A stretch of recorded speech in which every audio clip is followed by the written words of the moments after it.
धन्यवाद। डॉक्टर सुधांशु त्रिवेदी।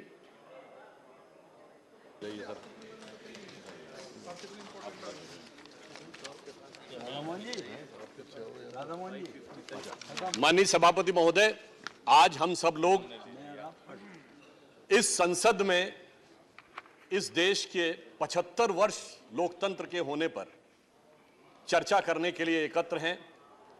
जब हम 75 वर्ष की इस यात्रा का सिंहावलोकन करते हैं तो स्वतंत्रता से लेकर आज तक के सभी बड़े निर्णय और बड़ी घटनाएं बरबस हमारी आंखों के सामने आ जाती हैं।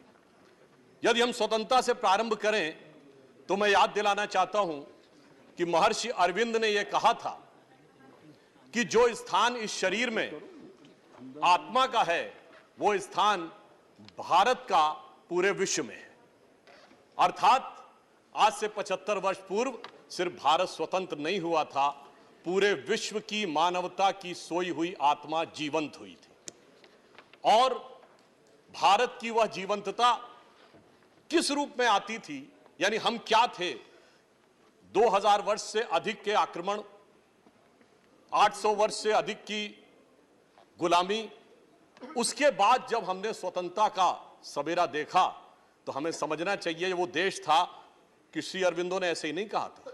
इसके लिए कहा गया है, गायन्ति देवा किल गीत कानी धन्या सुते भारत भूमि भागा स्वर्गा पवर्गास्पद भाग हेतो भवंति भूया पुरुषा सुरत्वात्। अर्थात वह भारत भूमि धन्य है, देवता जिसकी स्तुति में गीत गाते हैं, जो स्वर्ग के समस्त पदों पर रहने के बाद मनुष्य के रूप में जन्म लेने को यहां लालायित रहते हैं। तो आप समझिए, क्योंकि मोक्ष भूमि यही है और यहीं से मोक्ष मिलता था, तो उस देश के हम प्रतीक थे जिसने आजादी की वो पहली किरण देखी। मैं मानता हूं कि लोकमान्य तिलक का पूर्ण स्वराज्य का उद्घोष, महात्मा गांधी का हिंद स्वराज, सुभाष चंद्र बोस जी की सैन्य शक्ति और बाबा साहब अंबेडकर की लेखनी की शक्ति, ये सब के सब कहीं ना कहीं इसी विचार से प्रेरित थे। और जब उस समय हम लोगों ने तत्कालीन प्रधानमंत्री पंडित नेहरू जी के नेतृत्व में यह देश ने आधी रात को नियति के साथ अपना पहला मिलन देखा, तो उसकी हमें एक बड़ी कीमत भी चुकानी पड़ी थी। सेकेंड वर्ल्ड वॉर के बाद के दौर में दुनिया के कई देश तबाह भी हुए, डिवाइड भी हुए। कोरिया डिवाइड हुआ, जर्मनी डिवाइड हुआ, जापान तबाह हुआ था, इजराइल ने होलोकॉस्ट सह के एक नया अस्तित्व पाया था, चीन में बड़ा परिवर्तन आया था। परंतु हम कह सकते हैं कि हमने भी उस आजादी की बहुत बड़ी कीमत चुकाई थी, जिसमें लाखों लोगों ने अपने प्राण गंवाए थे और 1.5 से 2 करोड़ लोग बेघर-बार होकर इधर से उधर गए थे, which is the biggest exodus in the documented history of Mankind. जब इतनी बड़ी कीमत चुका के हमें आजादी मिली तो हमें उसके मूल्य को समझना चाहिए। हां, ये सारे देश जो हमारे साथ आजाद हुए थे, ये एक दौर में बहुत तेजी से आगे हुए थे, पर आज हम कह सकते हैं कि आज मोदी जी के नेतृत्व में हम उस पंक्ति में आकर खड़े हुए हैं जब उन सारे देशों के साथ भारत की गणना अग्रणी देशों में होती है। अभी हमारे प्रतिपक्ष के नेता मनोज झा जी ने उल्लेख किया था कि आज समाज में उतनी कटुता उनको दिखाई पड़ती है जितनी विभाजन के समय भी नहीं थी। मैं कहना चाहता हूं मान्यवर, विभाजन के समय कटुता की बात नहीं, दृढ़ता की कमी थी। जो दृढ़ता आज है, अगर ये होती तो शायद विभाजन का विधान ही पास नहीं होता। यदि देश विभाजन का स्वीकार विधान नहीं होता तो भारत मां का अंचल पाकिस्तान नहीं होता। अब 75 वर्ष के इस कालखंड को मैं ये कह सकता हूं तीन कालखंड में विभाजित करना चाहूंगा। पहले 25 वर्ष 1947 से 72, दूसरे 25 वर्ष 72 से 97 और तीसरे 25 वर्ष 98 से आज का समय। पहले 25 वर्ष हमारे नेता प्रतिपक्ष माननीय खड़गे जी ने कहा कि दुनिया को इस बात को लेकर संदेह था कि भारत लोकतंत्र रह पाएगा या नहीं।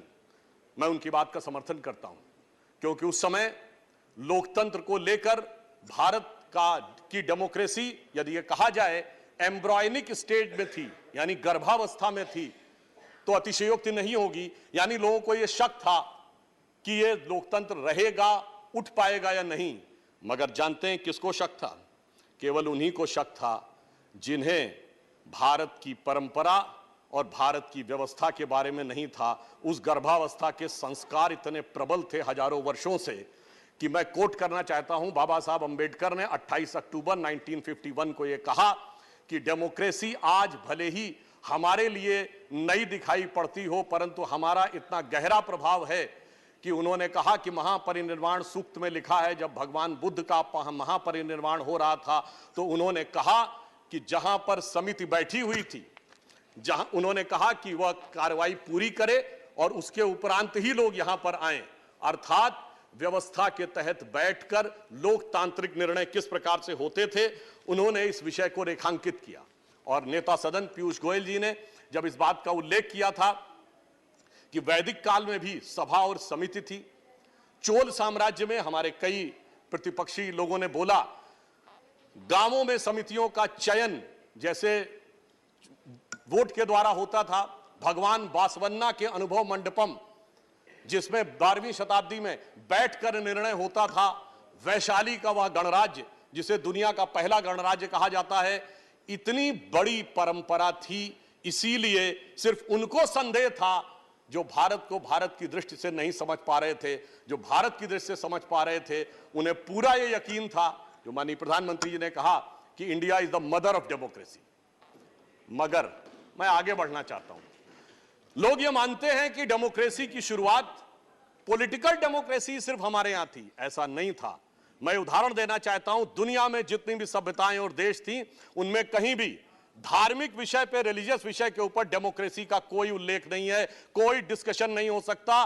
सिर्फ जो कहा गया उसे सुन लो, इसके अलावा कोई डिस्कशन का उल्लेख नहीं है। परंतु सिर्फ हमारे यहां था, वैदिक काल में शास्त्रार्थ होता था, एक ही धर्म ग्रंथ के एक हिस्से को लेकर एक द्वैत का मत है, एक अद्वैत का मत है, एक विशिष्टाद्वैत का मत है, और जो कहा गया कस्मै देवाय हविषा विधेम, यानी प्रश्न और उसके बाद निर्णय।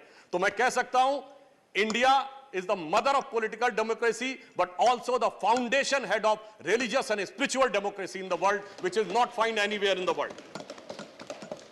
और इसलिए मैं ये कहना चाहता हूं कि हमारे संविधान निर्माताओं ने इस भाव को भली भांति समझा। परंतु जब डेमोक्रेसी अपने प्रारंभिक कालखंड में थी 25 वर्ष के, तब उस समय यदि यह विचार किया जाए तो कहा जाता है कि सत्ता पक्ष के बहुत से लोगों ने बड़ा योगदान दिया। तो मैं भी याद दिलाना चाहता हूं हमने क्या योगदान दिया। प्रतिपक्ष के रूप में जब देश के सामने चुनौती आई तो हमने कभी इस बात की चिंता नहीं की कि हम प्रतिपक्ष में हैं या हमारे साथ क्या हुआ है। 1962 की चाइना वॉर हुई तो भारतीय जनसंघ के रूप में तत्कालीन प्रधानमंत्री पंडित नेहरू जी का जो हमने सहयोग और समर्थन किया, और जनसंघ ही नहीं, राष्ट्रीय स्वयंसेवक संघ ने इतना सहयोग किया कि गांधी नेहरू जी ने पूरी पूरी प्रशंसा की और 26 जनवरी 1963 को गणतंत्र दिवस परेड में बुलाया। 1965 वॉर में लाल बहादुर शास्त्री जी का जिस प्रकार से सहयोग किया, यह पूरी तरीके से ऑन रिकॉर्ड है कि उन्होंने ऑल पार्टी मीटिंग में जनसंघ के अध्यक्ष नहीं, गुरु जी को भी बुलाया था। यह पहले 25 वर्ष में आगे बढ़ते हुए जब हम 1972 के पास पहुंचे तो आप सभी बड़े गर्व से कहते हैं कि 71 की वॉर के समय अटल जी ने इंदिरा जी की भूरी भूरी प्रशंसा की थी। यह होता है विपक्ष के रूप में लोकतंत्र को मजबूत रखने के लिए एक सकारात्मक भूमिका निभाना, और कैसे उस प्रारंभिक अवस्था में हमने आगे किया। वैसे मैं ये भी कह दूं, वो अटल जी ने वो नहीं बोला था जिसके बारे में बहुत ज्यादा बोला जाता है, क्योंकि इंदिरा जी की ऑफिशियल जीवनी पुपुल जयकर जी ने लिखी थी और उन्होंने बहुत खोजा था मगर वो चीज नहीं मिली थी जो कहा जाता। परंतु ये ईमानदारी की बात है कि वह प्रशंसा की थी और उसके द्वारा देश बढ़ता हुआ आगे तक पहुंचा। तो इसलिए मैं कह सकता हूं कि पहले कालखंड में विपक्ष के रूप में हमने डेमोक्रेसी को मजबूत करने में महत्वपूर्ण भूमिका निभाई। अगला कालखंड आता है 72 टू 97। इसे मैं कह सकता हूं कि this is the nascent stage of democracy, क्योंकि पहले कालखंड के 25 वर्ष में चुनाव होते थे, सरकार नहीं बदलती थी। तो सरकार नहीं बदलती थी तो लोकतंत्र का दूसरा स्वरूप नहीं आता था। अब 72 से 97 वाले कालखंड में सरकारें बदलनी शुरू हुई। लोकतंत्र ने इमरजेंसी का वह काला अध्याय देखा जो कि बहुत दर्दनाक और दुखद था। परंतु आज के इस अवसर पे मैं उसके डिटेल में न जाते हुए सिर्फ इतना कहना चाहूंगा कि भारत का लोकतंत्र इतना जीवंत था कि जेपी के नेतृत्व में हम लोगों ने वो आंदोलन खड़ा किया कि चाहे जितनी भी दमनकारी शक्ति थी, अंततः भारत में पहली बार केंद्र में सत्ता का परिवर्तन 1977 में हुआ। ये बदलाव आया और उसके बाद एक चीज और याद दिलाना चाहता हूं कि जब एक गठबंधन बना था सभी लोगों को मिलके, मगर बहुत जल्द ही वो गठबंधन कुछ छल में, कुछ प्रपंच में, कुछ अहम मान्यता में बिखर गया था 1979 में। तो मैं याद दिलाना चाहता हूं इस संसद ने वो भी देखा कि ये 24 दिन की सरकार बनी, प्रधानमंत्री जी सदन में नहीं आए, और उस समय अटल जी ने दुखी होकर एक कविता लिखी थी। आप सबने वो तो सुना होगा ना, गीत नया गाता हूं, पर उन्होंने लिखा था गीत नहीं गाता हूं। उन्होंने लिखा था उस समय की घटना से दुखी होकर कि लगी कुछ ऐसी नजर, बिखरा शीशे सा शहर, अपनों के मेले में मीत नहीं पाता हूं, गीत नहीं गाता हूं, गीत नहीं गाता हूं। आज मेला कई बार लग चुका है, पटना से लेके बेंगलुरु से लेके मुंबई तक, मेले में कौन किसका मीत है ये तो शायद अंदर बैठे वालों को ही पता होगा कि उन्हें मीत मिल पा रहा है या नहीं मिल पा रहा है। तो मैं कहता हूं कि अटल जी की यह बात हमें एकदम उचित और उपयुक्त नजर आती है। इसके बाद उस कालखंड में 1980 का दशक आया, जब इस देश ने एक ऐसा दौर भी देखा जब 1980 में श्रीमती इंदिरा गांधी जी की सत्ता में वापसी हुई। तो अभी हमारे प्रतिपक्ष के नेता और कई लोग कहते थे कि सरकारों को हटाया गया, विपक्ष की तमाम सरकारें केवल इस आधार पर बर्खास्त कर दी गई कि केंद्र में आपकी पार्टी चुनाव हार गई है तो राज्यों में आपको शासन करने का अधिकार नहीं रह गया है। मुझे लगता है कि इस आधार के ऊपर सरकार केंद्र में आई और उसने विपक्ष की सारी सरकारों को एक झटके में बर्खास्त कर दिया। यह भी लोकतंत्र के लिए एक चुनौती का दौर था। और 80 के दशक में दो सबसे शक्तिशाली सरकारें हम लोगों ने देखी, श्रीमती इंदिरा गांधी जी की 2/3 बहुमत की सरकार और राजीव गांधी जी की 80% बहुमत की सरकार। मगर इसी समय में देश ने बहुत बड़ी चुनौतियां, यह भी विडंबना थी कि सबसे शक्तिशाली बहुमत की सरकारों के दौर में आतंकवाद भी देश ने सबसे भयानक रूप में उठता हुआ देखा। फिर एक दौर आया जब 1980 के दशक का अंत हुआ और उस समय राष्ट्रवाद एक नए स्वरूप में उभरा, भारत के समाज में भी परिवर्तन आया, सामाजिक न्याय एक नए स्वरूप में उभरा, श्री राम जन्मभूमि का आंदोलन उभरा और इस देश की पॉलिटिक्स यूनिपोलर से बाइपोलर हुई।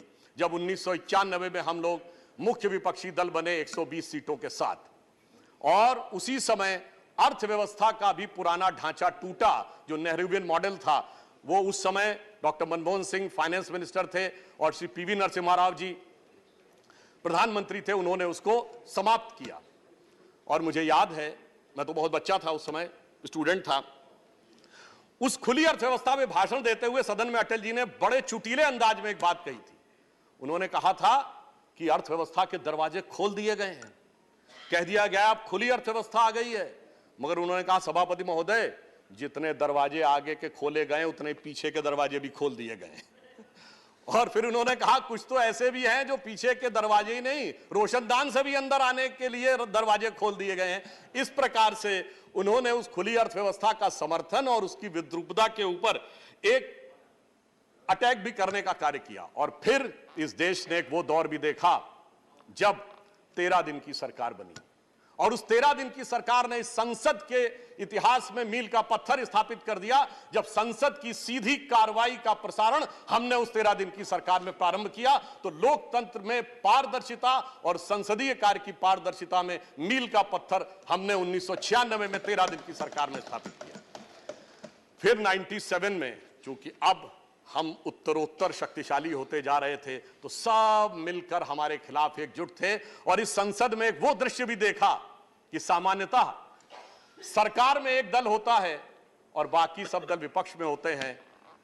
इस 50वें साल में हमने वो दृश्य देखा कि विपक्ष में एक दल था और बाकी सारे दल सरकार में थे, सरकार के साथ थे या सरकार के अंदर थे या सरकार के बाहर थे। जिसमें आप सबको वह ध्यान होगा जो प्रमोद महाजन जी ने बोला था कि वो विदेश में गए और उनका परिचय हुआ चाइना में कि साहब हम सबसे बड़े दल हैं और हम सरकार से बाहर है, विपक्षी दल है। फिर उन्होंने कांग्रेस के सदस्य का परिचय कराया, दूसरे सबसे बड़े दल हैं मगर ये सरकार में नहीं है, समर्थन कर रहे हैं। फिर तीसरे व्यक्ति का परिचय कराया और कहा कि साहब ये सरकार के साथ है मगर मंत्री नहीं है, सरकार में नहीं है। और फिर उन्होंने कहा कि रमाकांत कलब जी थे, उन्होंने कहा जी ये एकमात्र सांसद हैं अपने दल के और ये सरकार है।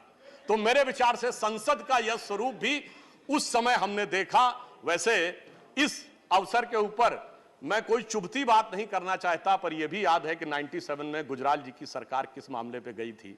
जैन कमीशन की रिपोर्ट, स्वर्गीय राजीव गांधी जी की दुखद हत्या और उसको लेकर कुछ लोगों के, पार्टियों के नेताओं के साथ संबंध को लेकर यूनाइटेड फ्रंट की सरकार गिराई गई थी और कहा गया था कि यह सरकार नहीं चल सकती यदि डीएमके के साथ समर्थन वापस नहीं लेते। परंतु कोई बात नहीं, आज 25 साल के बाद राजीव गांधी जी के प्रति श्रद्धा का ज्वार गठबंधन के खुमार में कहीं दब गया है और इसलिए अब परिस्थिति भिन्न है। अब मैं आता हूं इस कालखंड पे, 1998 से 2023, ये तीसरा कालखंड जो हमारा हुआ, इसकी शुरुआत हुई पोखरण के विस्फोट के साथ।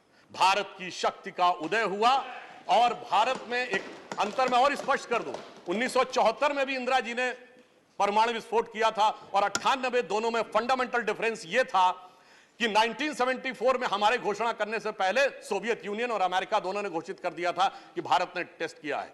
परंतु जब हमने 98 में किया तो जब अटल जी ने कहा था प्रेस कॉन्फ्रेंस करके, तब तक अमेरिका को भी नहीं पता था कि परमाणु विस्फोट हो गया है। और दूसरा, 98 में हमने 5 एक्सप्लोजन किए थे जिसमें हाइड्रोजन बम से लेके सब किलो टन तक के थे और अंतर यह था कि 74 में हमने कहा था कि हमने शांतिपूर्ण पर्पस के लिए किया है।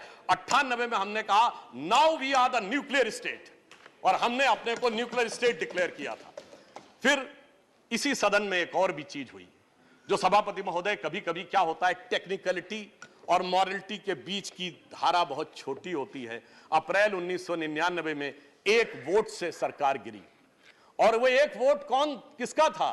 उस समय श्री गिरधर गोमांग जो कि उड़ीसा के मुख्यमंत्री बन चुके थे, तो टेक्निकली तो वो संसद के में वोट कर सकते थे, पर मैंने कहा ना, टेक्निकलिटी और मॉरलिटी के बीच की जो धारा होती है वो बहुत हल्की होती है। खैर कोई बात नहीं, एक वोट से सरकार गिरी, परंतु उसके बाद पुनः हम लोग आए पुनः हम लोग सत्ता में आए और उसके बाद 2004 का दौर आया।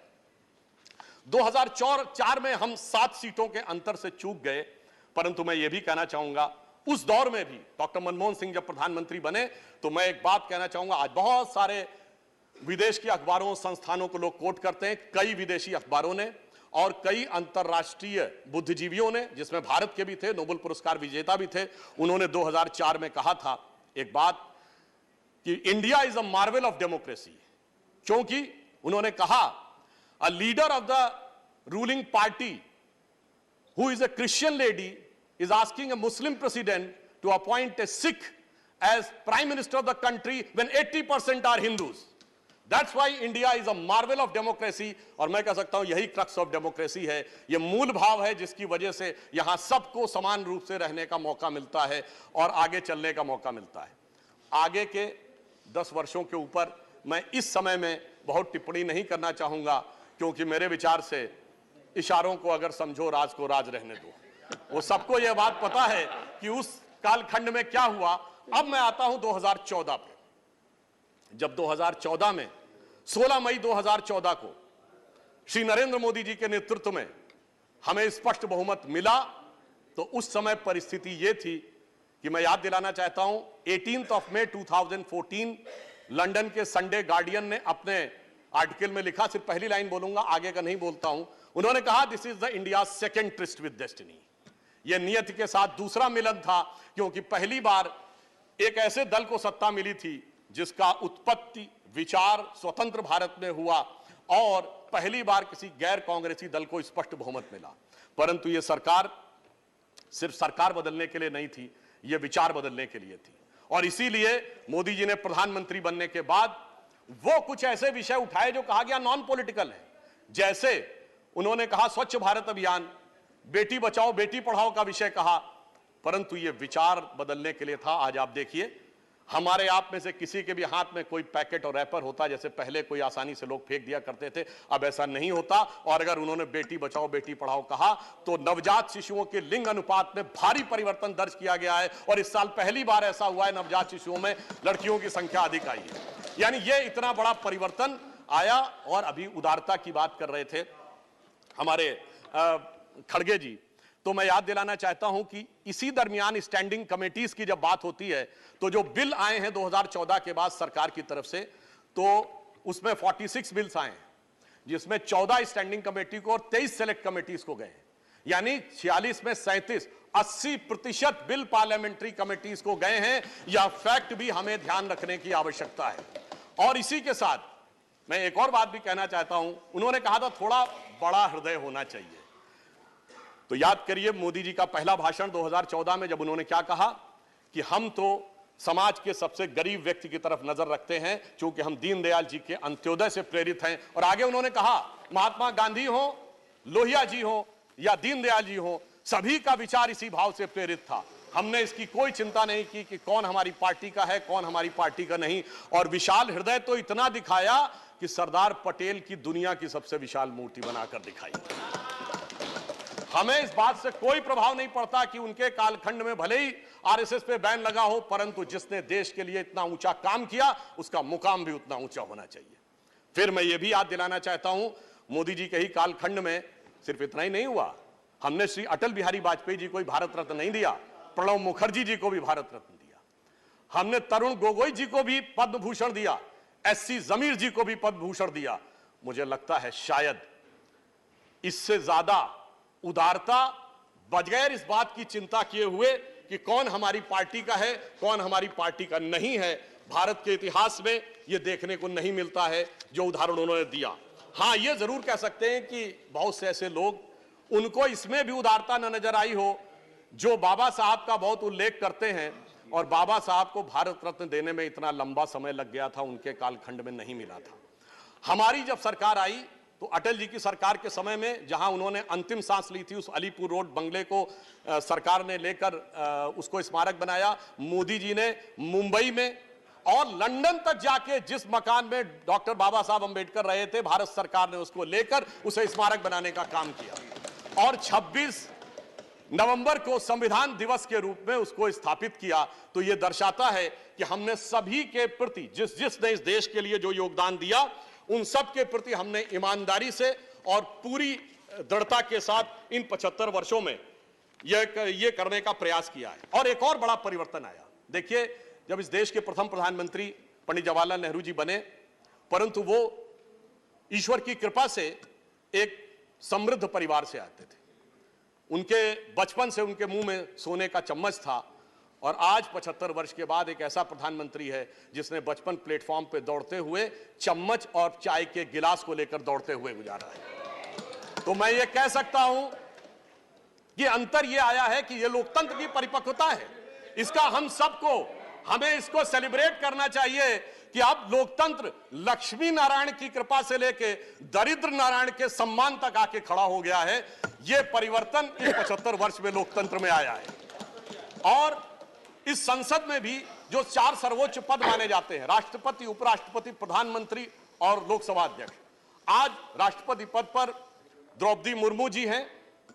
आज हम कह सकते हैं कि जनरल क्लास हो, शेड्यूल कास्ट हो, ओबीसी क्लास हो, शेड्यूल ट्राइब्स हो या माइनॉरिटीज हो, आज अब कोई भी वर्ग ऐसा नहीं कह सकता कि मुझे संसद के 4 सर्वोच्च पदों में से किसी एक पर कभी प्रतिनिधित्व करने का मौका नहीं मिला। ये लोकतंत्र में को हमने उस मुकाम तक पहुंचाया है इस अमृतकाल में। मेरे विचार से इसके लिए भी मोदी सरकार का अभिनंदन किया जाना चाहिए। और यह भी मैं बताना चाहता हूं, इस समय यह भी एक सुखद संयोग देखिए कि सभी पदों पर बैठे हुए लोग वो हैं जो आजादी के बाद उत्पन्न हुए हैं। अर्थात अब स्वतंत्र भारत का, स्वतंत्र भाव का नेतृत्व इस समय संसद में भिन्न भिन्न रूप में आगे चल रहा है। शक्ति सिंह गोयल जी ने कुछ बात बोली थी, एक मैं उनका भी जवाब देना चाहता हूं। उन्होंने एक दोहा बोला था, हम लोग की तरफ भी गांवों में बोला जाता है। आपने शायद ध्यान नहीं दिया जी, आपके एक वाक्य को देखकर बाहर गए।